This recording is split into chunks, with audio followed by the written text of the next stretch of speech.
આજે હું કુલોડા ગયો હતો ક્વિક ફિક્સ લેવા માટે.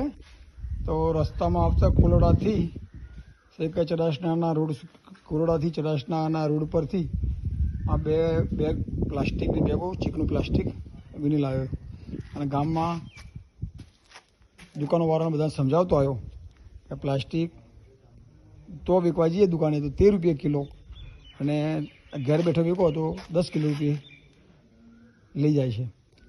તો મેં આ બતાવ્યું કે ભાઈ આટલું મારું ઓછામાં ઓછું 10 કિલો છે બંને થઈ.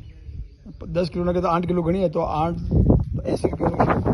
તે લોકોને કીધું, એ લોકો નવાઈ લાગી કે અમારા જોડે આવા 3 રૂપિયા આપે છે. મેં તમે મારું નામ દેજો અને આ ભાઈને ફોન કરજો, તમને 10 રૂપિયા આપશે. એટલે એ લોકોનામાં પણ બે વસ્તુ છે. એક તો સ્વચ્છતા થાય, સ્વચ્છ અભિયાનમાં ભાગીદાર થાય. બીજું તમને આર્થિક ફાયદો થાય.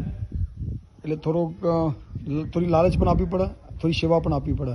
એટલે ઉઠાવી લઈએ કચરો એ સેવા અને પૈસા મળે ને એ લાલચ. આ બંને થઈને સૃષ્ટિનું સંરક્ષણ અને સંવર્ધન બંને કામ થાય.